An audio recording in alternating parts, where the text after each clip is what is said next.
Good afternoon, and thank you for joining us for Resume Building for Artists, a webinar presented by Painter Hayes.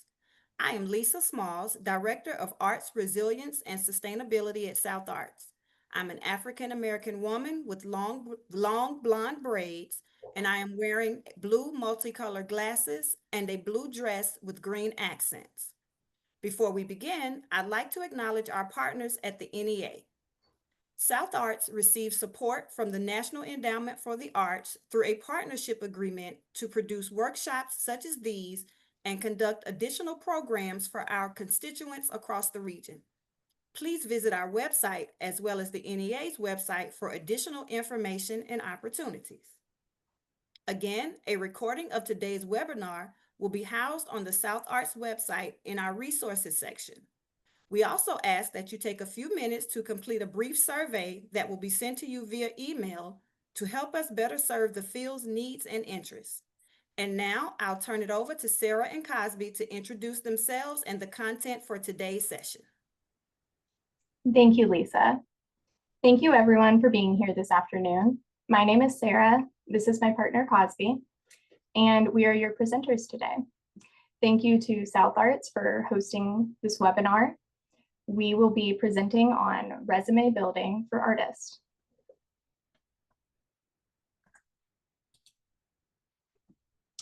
So some key concepts we're going to cover today in regards to your artist resume are purpose and core components, what makes up that resume, thinking about what you're applying for and how you can tailor that resume to meet the specific outline of that call, and what to avoid when building a winning resume. A little bit about Cosby and myself. We are a creative duo specializing in mural making and public art.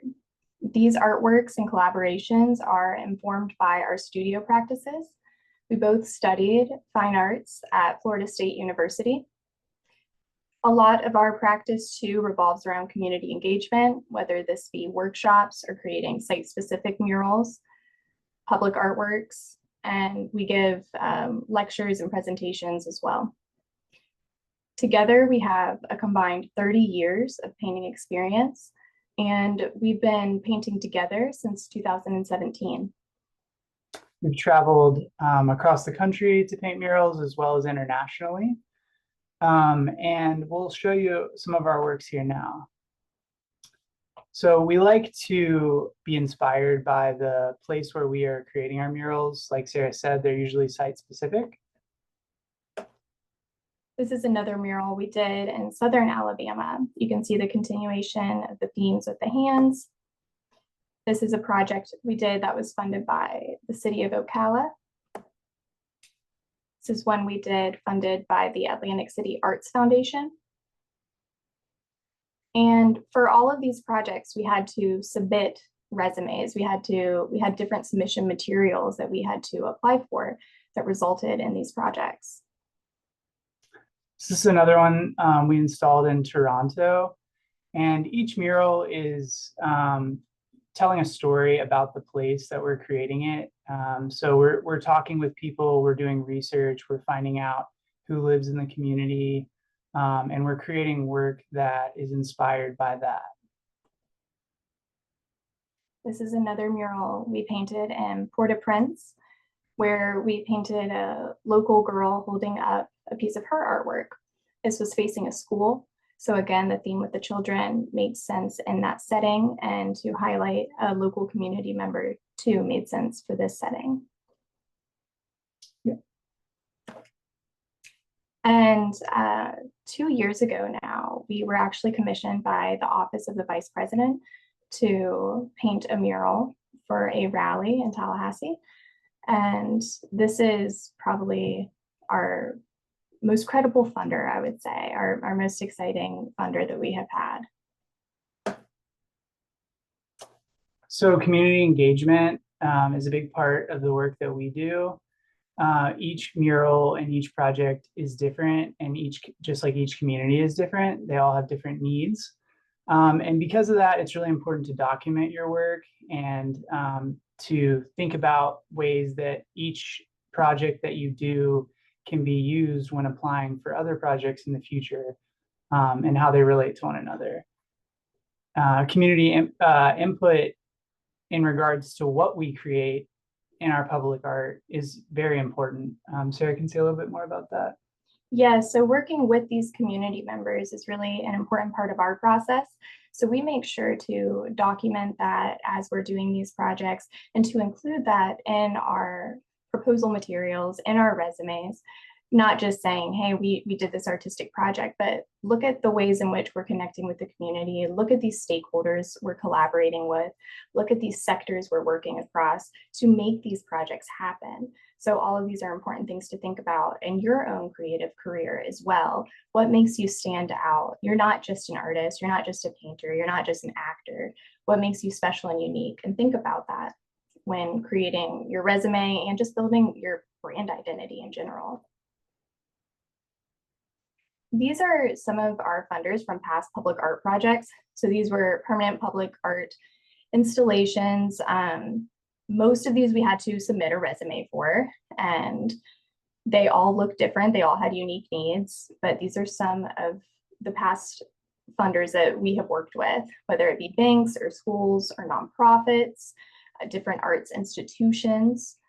So now just thinking about the work that you create, the artwork that you create, but the institutions that you're working with, documenting all of that is just as important. Absolutely.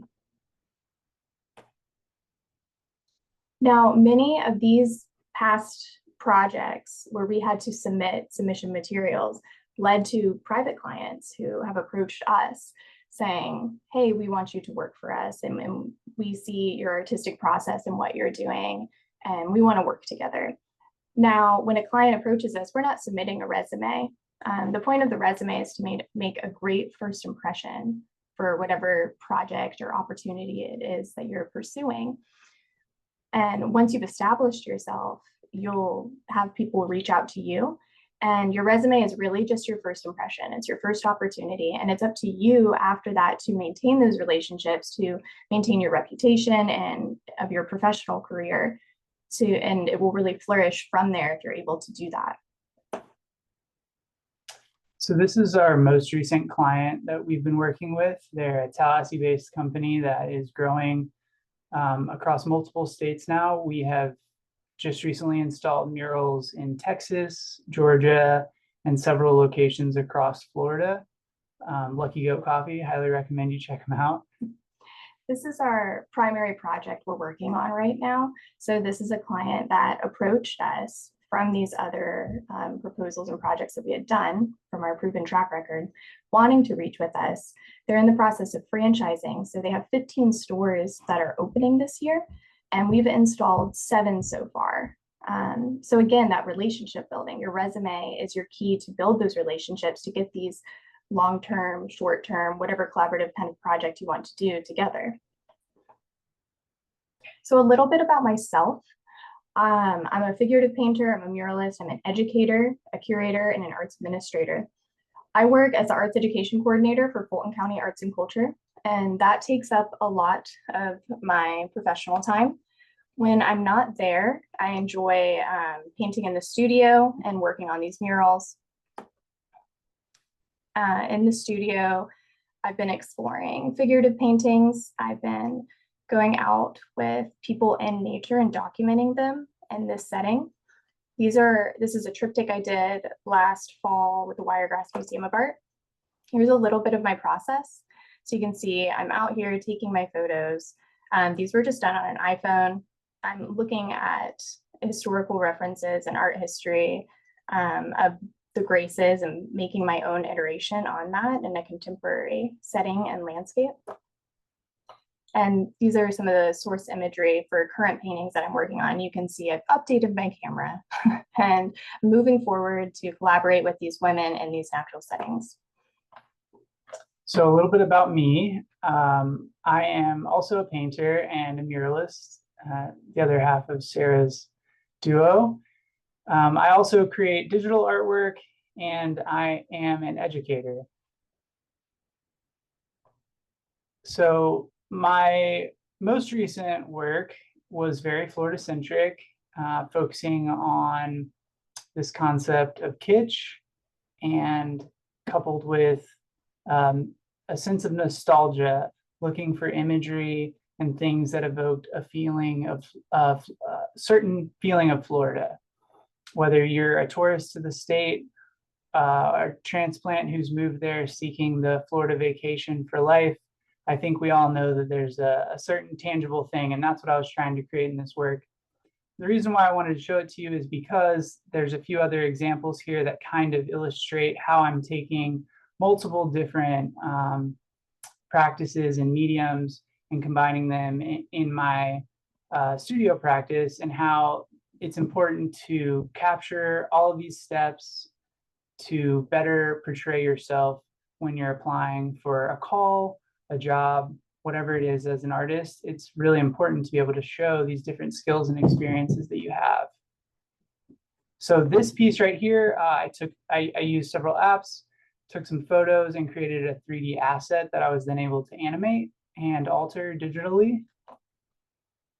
Here's another example from the same series. On the left is a digitally sculpted model, and I then was able to add different textures to it, and then I painted it from that digital source image. I was able to create, real oil paintings. So I'm combining, these several different disciplines into one. Now for us, the core of what we do is we're artists. So it's our studio practice that really inspires the work that we do.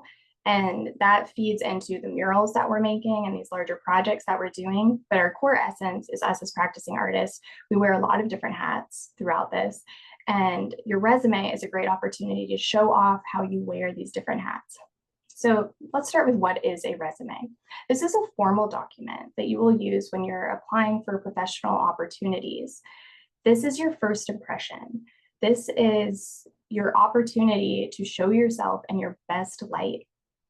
It serves as a marketing tool, essentially, and it highlights your professional background and your achievements, your qualifications, your skills, and your experiences.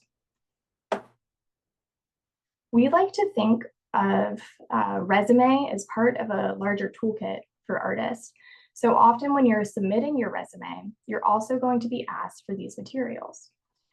Maybe a curriculum vitae, also known as a CV, your artist statement, your artist biography, and a portfolio. Now, these aren't always going to all be asked for. It might be a different combination. They might ask for additional materials as well, but this is a good starter kit for submission materials that you should be familiar with and comfortable with and know how they work and what they are.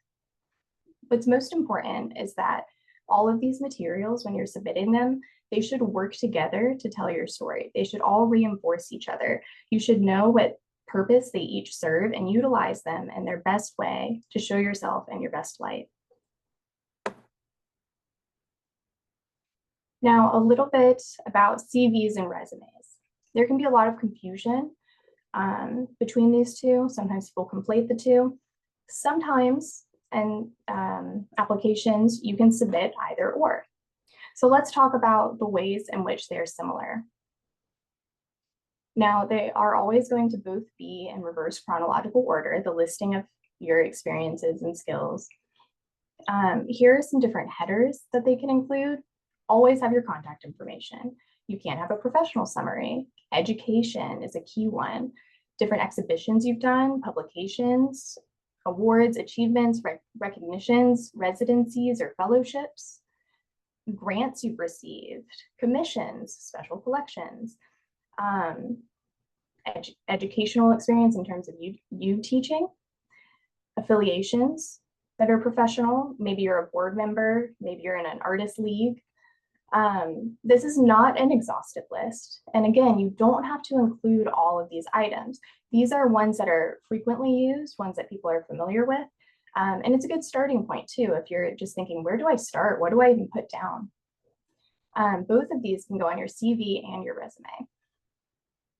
Now, a CV and resume can be requested for RFQs or RFPs, grants, residencies, teaching opportunities, awards, or just general job applications. Again, this is not an exhaustive list. There are other things they could be requested for, with the bigger picture being that it's a professional document for a professional opportunity to show yourself in your best light.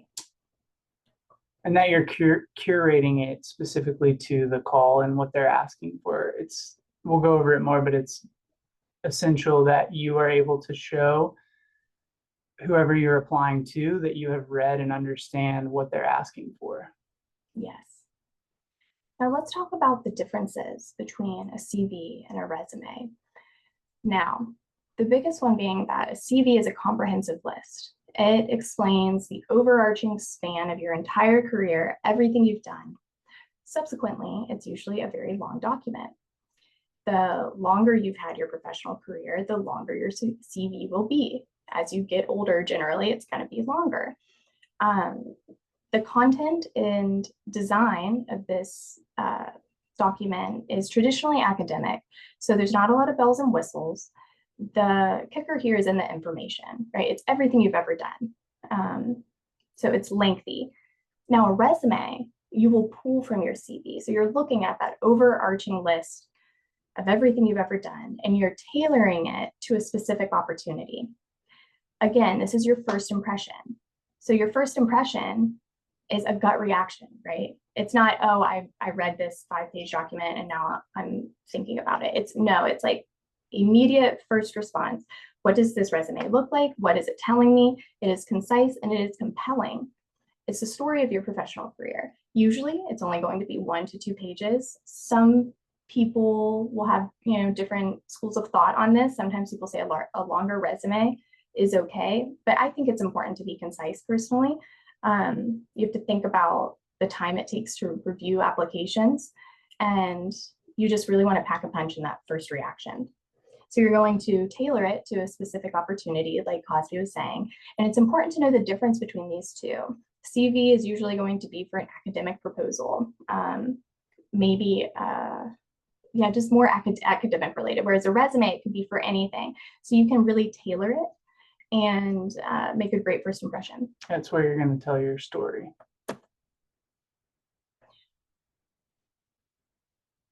So one of the other components in our toolkit is the artist biography. It introduces you as an artist. And a good way to think about it is to think that the person reading it doesn't know anything about you. So you want to get all of your basics down, the most essential things that they should know in understanding you and the art that you're creating. This can be a brief narrative, historical information. I might talk about my background growing up and how that influenced the early art that I made, and how that has, evolved into the art that I'm creating today. What else, Sarah? Well, a resume is going to be like bullet points, right? Of like specific things you've done. A biography is more of a narrative format. So maybe there's something in your resume that's limited to a bullet point, but really you have to tell that story a little bit. You need to explain it in a couple sentences. Your resume, you don't want to fill with really lengthy, wordy information, but maybe in your bio, you can expand on that. So use your artist biography as an opportunity to expand on what you outlined in your resume. Make sure it relates back to your resume and make sure it's cohesive with it. So for the artist statement, this is going to be a written explanation of the creative work that you're presenting. It's usually coupled directly with the artwork that it's talking about. This is usually written in first person, and it's going to include aspects of why you created the work, contexts such as the sources that you're pulling from and inspired by, what influences and motives, and then down to the actual techniques, what mediums you're creating the artwork in, and how that is informed by and for the objective of the work that you're creating. Some tips that we have are to use concise and impactful language. This is a living document, so you kind of want to always have it bouncing around in the back of your mind as you're creating new work. Maybe you're updating it as you see, maybe a gallery puts out a call. maybe you want to go in and tweak your artist statement to better fit that call and the artwork that you're going to be submitting for it. Yes. And an artist statement, other comparisons, you can think of your curatorial statement, maybe your pedagogical philosophy. It's a statement about what you make, why you make it, what inspires you to make it, regardless if you're a visual artist or a performing artist or an arts administrator too. There might be different language surrounding this, but it's the what and the why of what you do. Again, use this as an opportunity to expand on your resume and to relate back to it and to reinforce it. Something else too with artist statements that I think is important is to avoid art speak. So this is overly wordy, flowery, what does it mean kind of language. And we see it a lot in artist statements. And I don't think your artist statement needs to be inaccessible like that. When you're applying for an opportunity, you should get your point across in a way that makes sense and is easy to understand.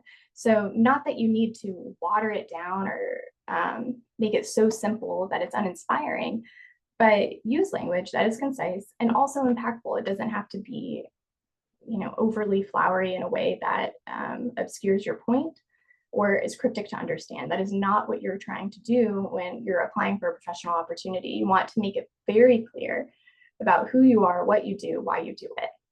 No questions.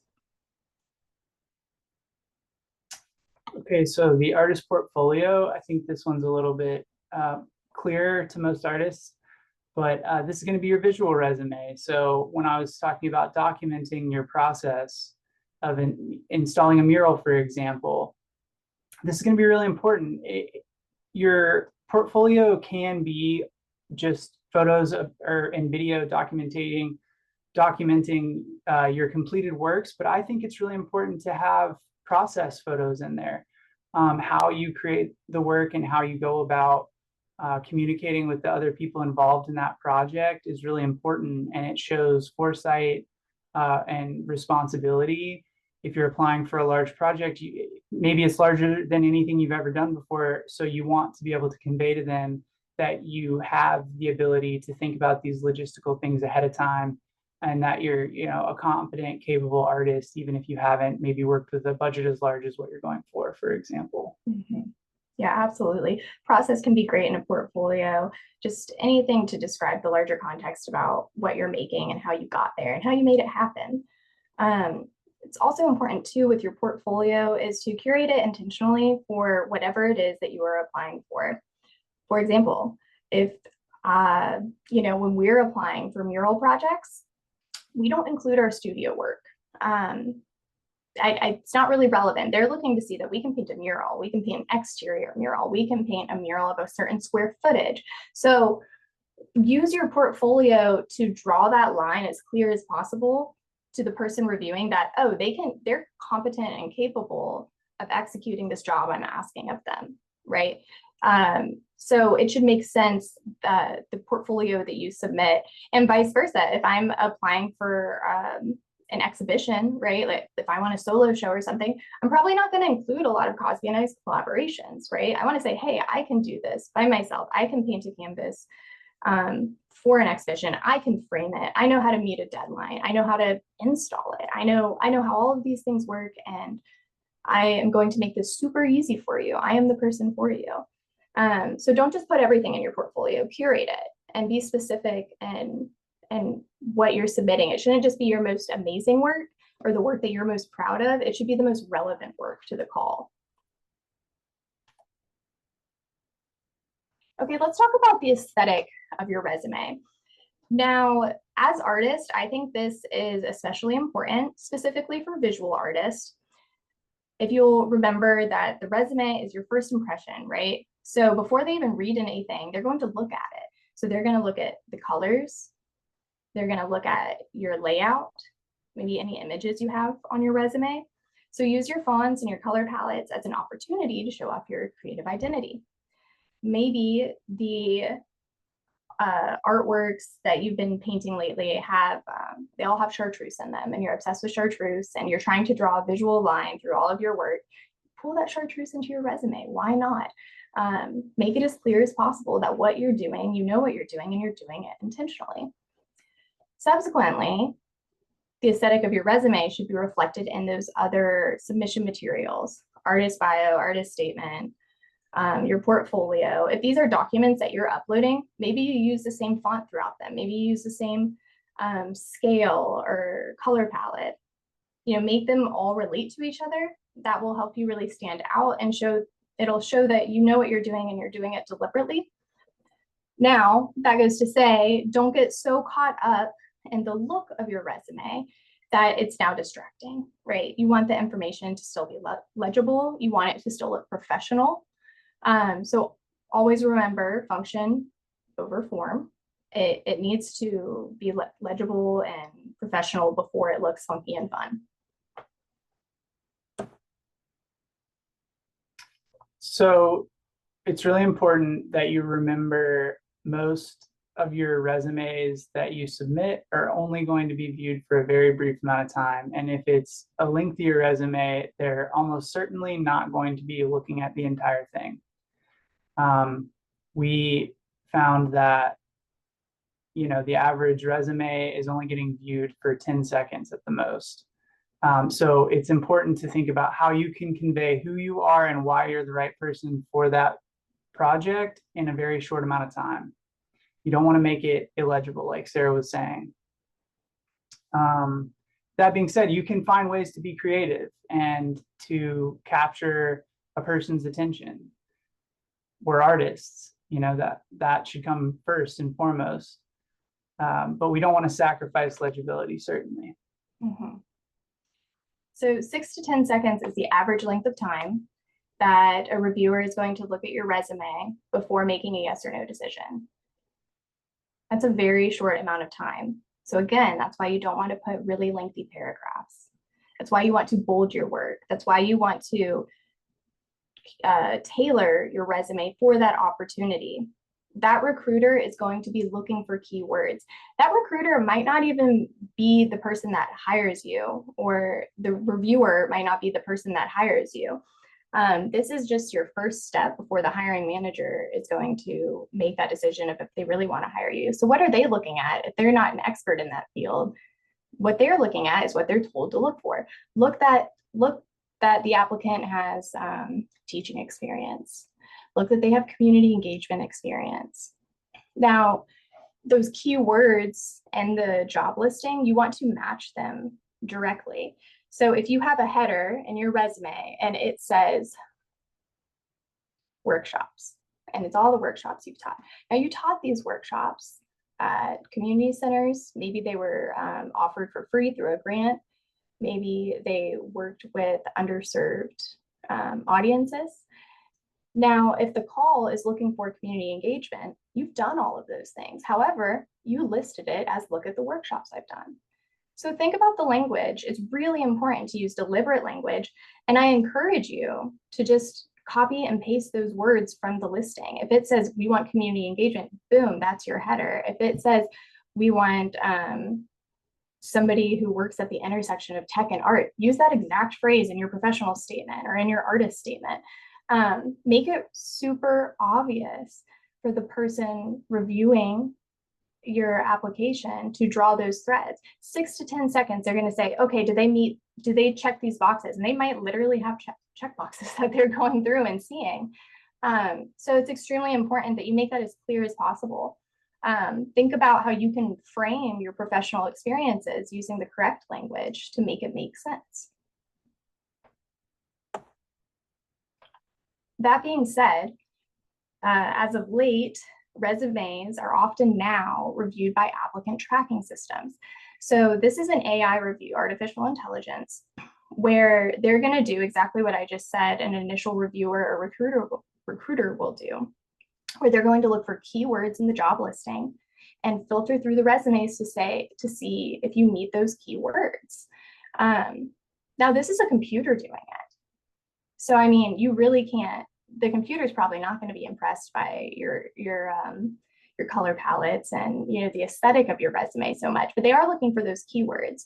So, I mean, it could take 2 seconds for you to get booted into the no pile with this AI reviewer if you're not tailoring it to the specific opportunity you're applying for. Your resume should be created specifically for each opportunity, whereas your CV, that's like a running list of everything that you have done. The resume is something you recreate every time. So what to know about the ATS, the applicant tracking systems, is that you will need to use clear and standard formatting. Don't use tables or columns or graphics. You want to tailor your resume using the keywords. Avoid overly creative layouts for digital submissions. Keep it simple and scannable. You don't want to get passed by because you have too many funky graphics in your resume. Now, the bottom line here is that you need to optimize your resume for AI readability and human clarity. And AI ATS is not going to hire you, right? That's just the first step for a human to look at your work, to give that first good impression, and then you create that long-lasting relationship following that. And for most art calls, it's not going to be going through anything through a tracking system. I mean, that's for a much larger applicant pool. But a lot of the calls we're applying to have several hundred or maybe even more applicants. So you still really want to think about how you can stand out. Yes. Yeah, I would say the AI review is definitely going to be more common with larger organizations or institutions that are getting, hundreds and hundreds of applications, but it's something to be aware of. So let's talk about metrics on your resume. Often in the arts, we get caught up in the qualitative value, right? Because that's what we are. We're artists. We think about the quality of things. We're not concerned with numbers, or else we would be mathematicians. But if you include metrics on your resume, it's a really great way to make you stand out. It, again, draws that line to your reviewer and makes it really obvious that this is a good applicant because they have proven results, right? It's very tangible. It's very easy to understand. It doesn't just show like the why of what you're doing or the how of what you're doing, but it shows that it works and it just makes people really understand and be able to grasp your professional career. It can also help build trust. It's validating, right? It's not subjective. It's very literal. And it also highlights your understanding of the business side of art, which can definitely help you stand out. For example, you want to quantify your impact.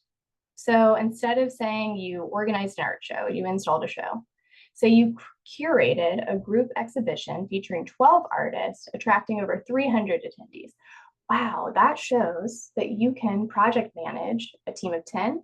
You can draw a crowd, you can establish an audience, you can make an impact, which is what we're all trying to do with our art, right? Using metrics can really help you stand out. Like I said, a lot of art is subjective.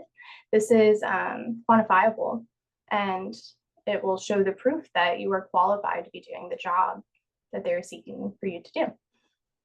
And also it can show growth and scale. For example, maybe you increase social media engagement by 150% in 3 months, or you sold X amount of artworks through online platforms in 1 year. So say what you did, how many people you served, how much money you made. Maybe it's budgets of what you've handled. Maybe it's square footage of what you've painted.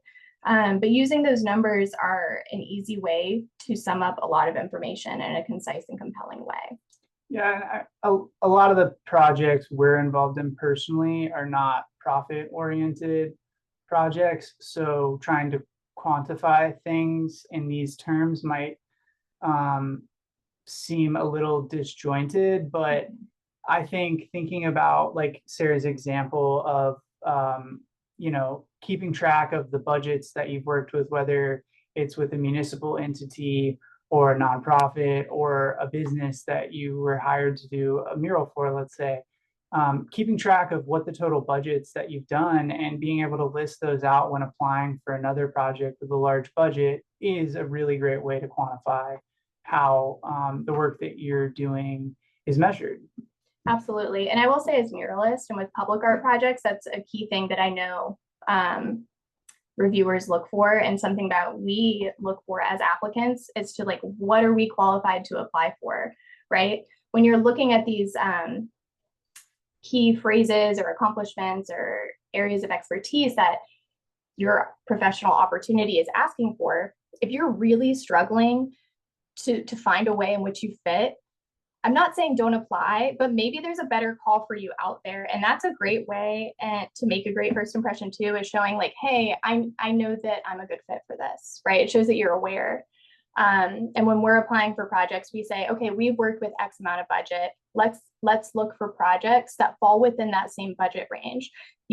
To show that you have an understanding of what is needed and required of the job. Okay, so Sarah and I do a lot of work together, and we are also practicing artists. So we needed a way to combine our experience and to be able to show some of the work that we've done together and our skills that we're bringing each individually to a team.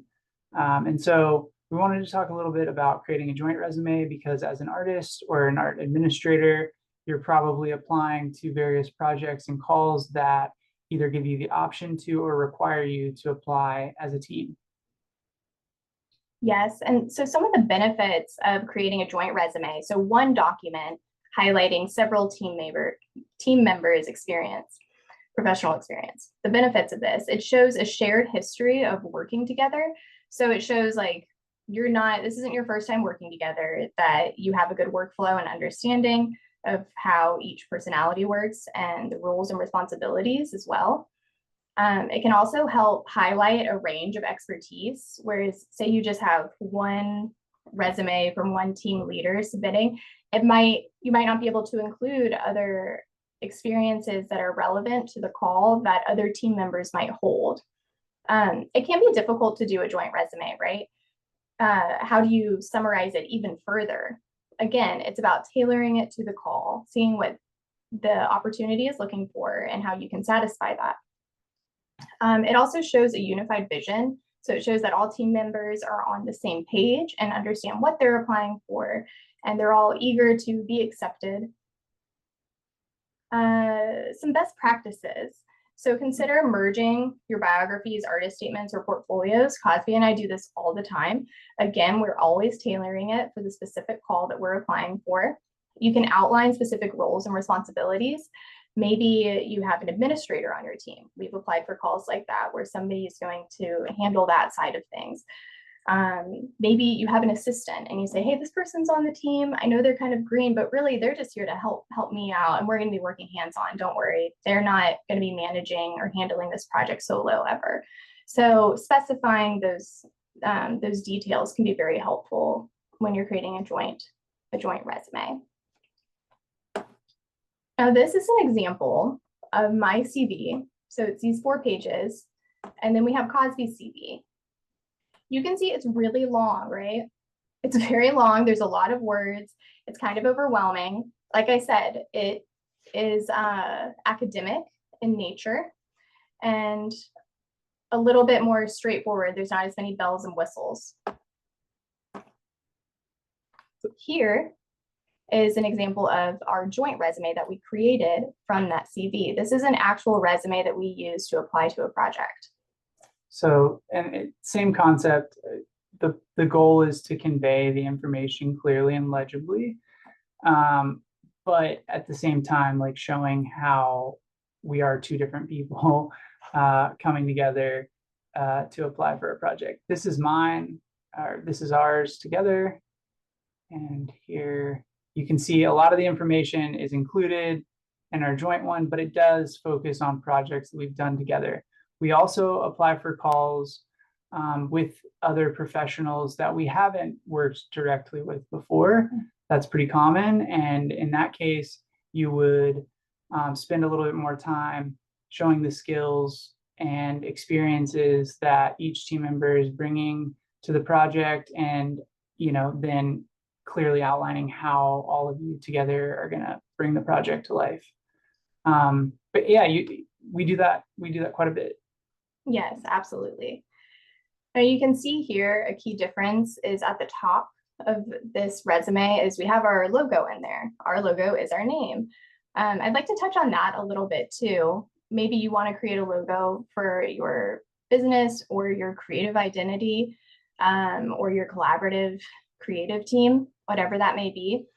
And this ties into your resume in the sense that it's a first impression, right? So we picked our logo. We chose this specific style of lettering because it's reminiscent of sign painters. We wanted to let people know, like, one, we paint on walls like a sign painter would. Two, we're hand painting these, right? We're not installing graphics. This is analog and it's rooted in a fine art practice.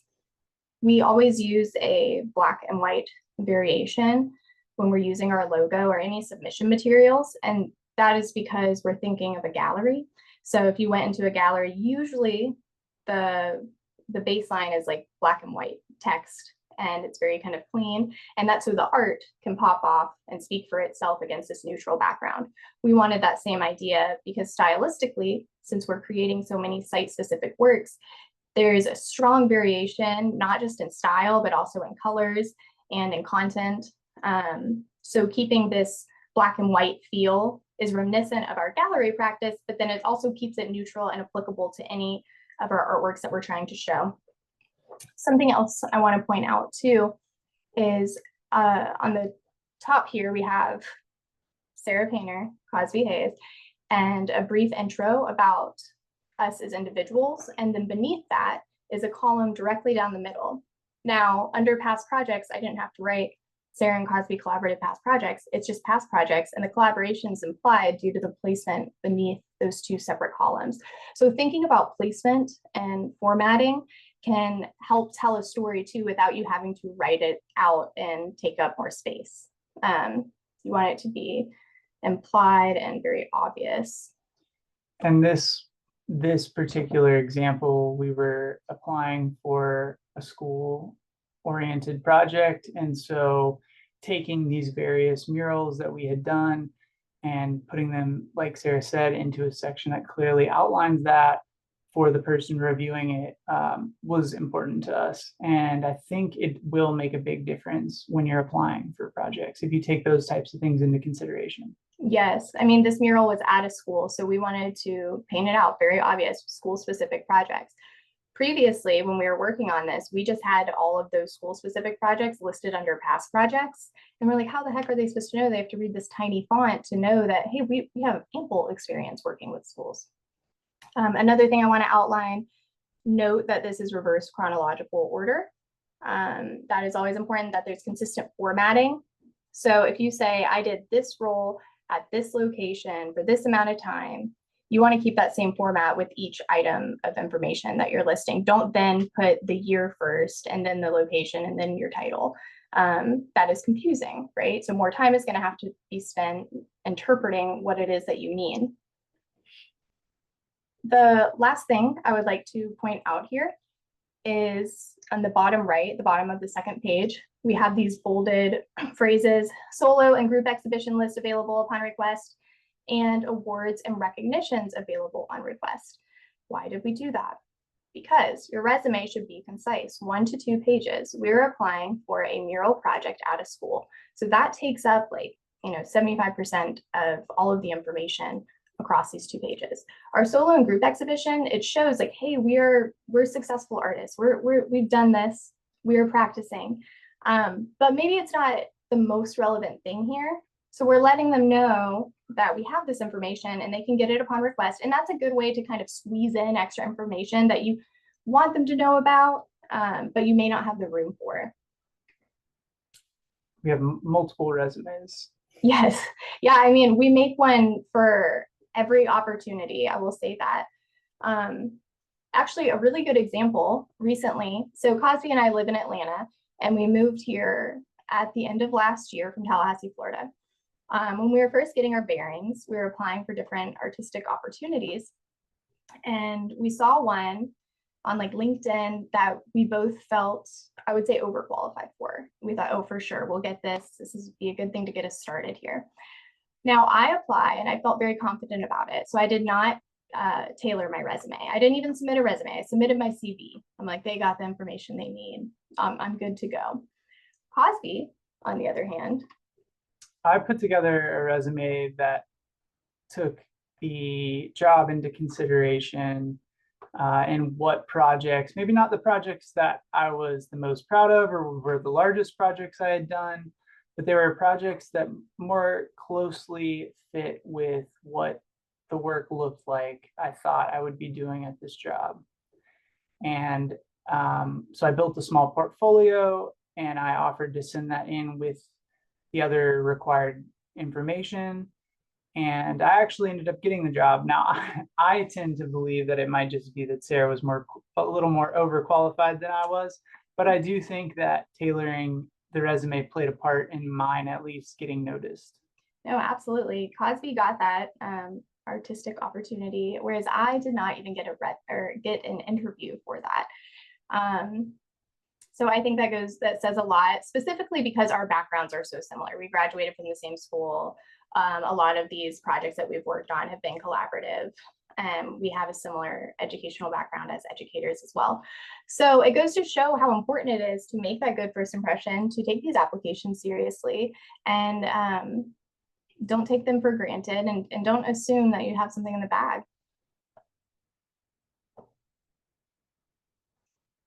Some free ways to create a resume.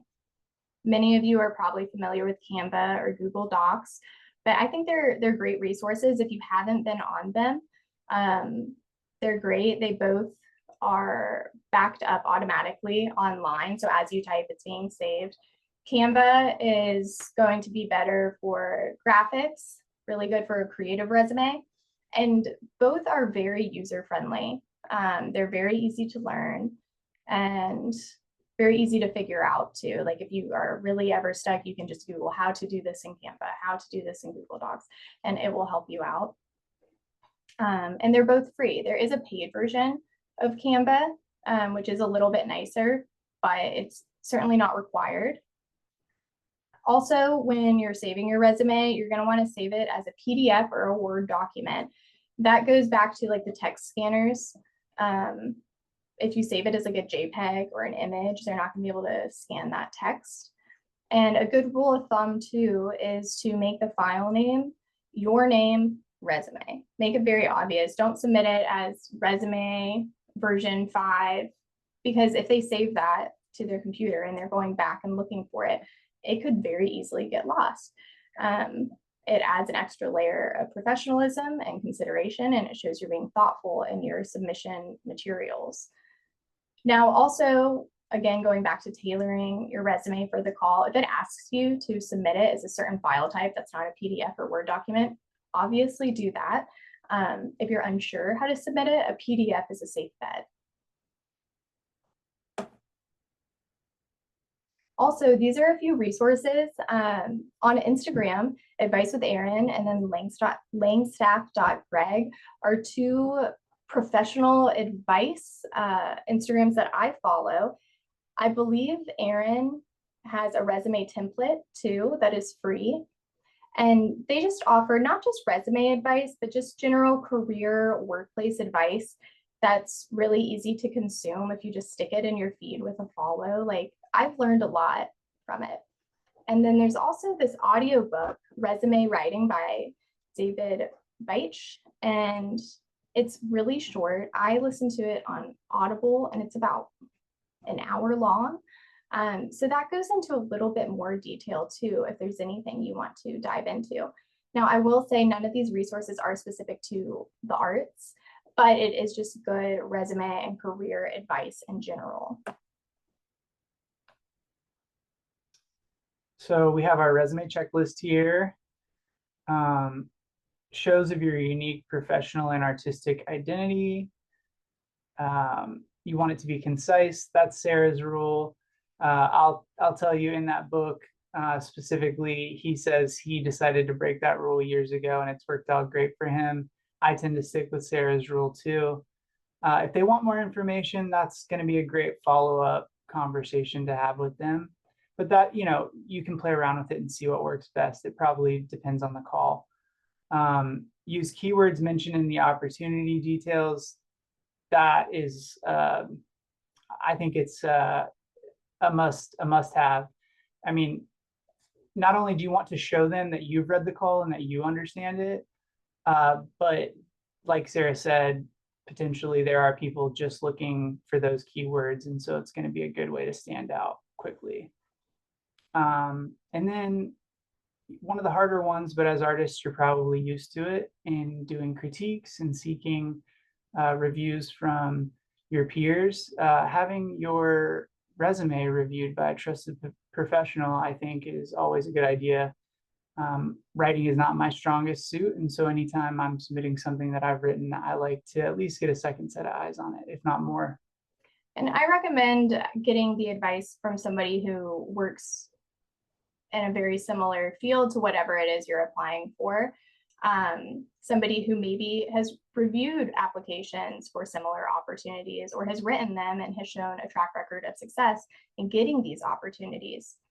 If any of you are students, I recommend reaching out to your career center too. That can be a great resource to help you build your resume and review it. Anytime I have submission materials. If I can, I get someone to review my application. And then of course you want to have consistent formatting, organized and easy to read. If you meet all of these things, you should be good to go on building a strong resume. And a few key takeaways. Remember that your resume is your opportunity to make an outstanding first impression. That's all it is. It's your first impression. Know when to use a resume versus using a CV. Remember, one is longer, one is shorter, and they both serve different purposes. Use the details outlining the professional opportunity as a guide for how to craft your resume. That's usually where I start, where I am building a resume for a call. I am highlighting information. Take a look at all of your submission materials as a whole. It's not just a resume you're going to submit, most likely. Make sure that your resume reinforces your artist statement, that your artist bio reinforces your resume, that your portfolio ties a thread through all of these submission materials, and they're all reinforcing each other to tell your unique professional story. And get feedback and support before you submit. Always get a second set of eyes. That can be extremely helpful. Thanks, y'all. Thank you guys so much. We are happy to answer any questions. Thank you to Lisa and South Arts for having us.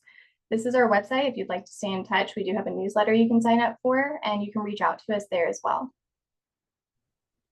Thank you, Sarah and Cosby. I not only did I enjoy listening to your expertise, I love seeing your artwork. So that was a nice surprise. So thank you very much. We had one question that was put in the chat and you answered, but if anybody else has any questions, feel free to place them either in the chat or the Q&A pod and we can answer those. If not, we're happy to give you back time. Yes, you will be able to view the slides. Once we send the survey as well as the link to today's session, you'll have a link to those slides as well. So again, I thank you all for coming. I thank Sarah and Cosby for their time. And if there aren't any more questions, we will end today's session. Thank y'all so much. Thanks, Thank y'all. you. Bye-bye. Bye.